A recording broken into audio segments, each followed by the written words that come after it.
Sveicināti misionāri, gan pieredzējušie, gan tie, kas par tādiem taps. Šodien liela diena iespējami misijai, jaunais iesaukums. Es apsveicu visus tos, kas ir izvēlējušies pievienoties misijai.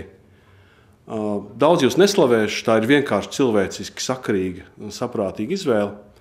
Es drīzāk par 3 citām lietām.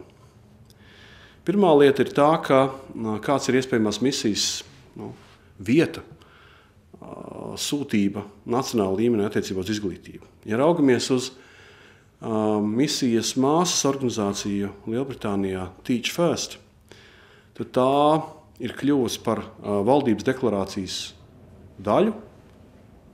Teach First nosaukta kā tas modelis, virziens, uz kuru Britu, Angļu, Velsu izglītībai būtu skolās jāvirzās. Es domāju, iespējamai misijai ir līdzīgs status Latvijā, lai arī nenosauks valdības deklarācijā, bet arī tāpat kā Lielbritānijā iespējama misija demonstrē to skolotāju praksi, tās metodes, principus, sadarbības gan ar citiem skolotājiem, gan ar bērniem, ko mēs varam likt par mērķi un virzienu un modeli.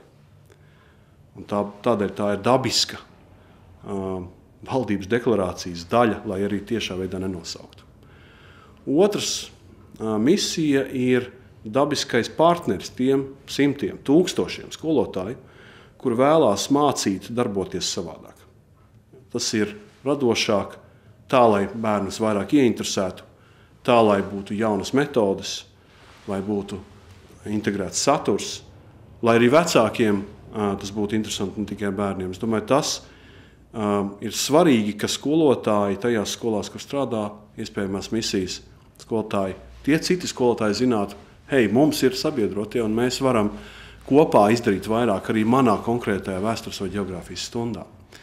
Un trešais, manuprāt, mazāk novērtēts, bet ļoti svarīgs aspekts ir tas, ka iespējama misija ir veids, kā arī mazās skolās, ne jau tikai tajās lielajās Rīgas vai lielo pilsētu skolās, arī mazajās skolās ienāk jauni skolotāji.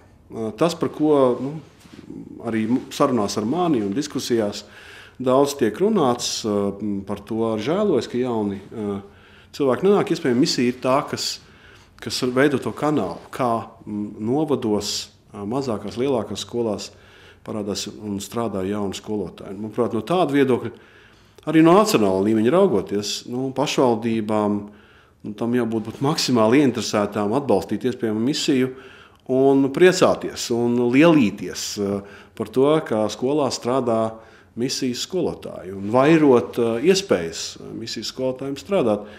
Līdz ar to skatot no šiem 3 punktiem, iespējama misija kā dabiska valdības deklarācijas daļa, kā dabiskais sabiedrotais skolotājiem, kas veic pārmaiņas, un kā piemērs, paraugs un jau pieņemts kanāls, kā jauni cilvēki atgriežas mazās skolās. No šis devums ir grūti novērtējams, un tas noteikti ir daudz vairāk nekā kad vēl atpakaļ sākumā tika iecerēts.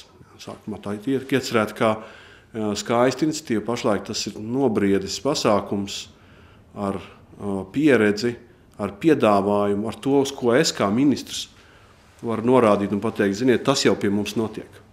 Kā ar to vien es jūs apsveicu, un es domāju, ka tas patiešām ir tikai sākums daudz lielākiem panākumiem un nozīmīgākajā lomā Latvijas izglītībā. Lai jums veicās!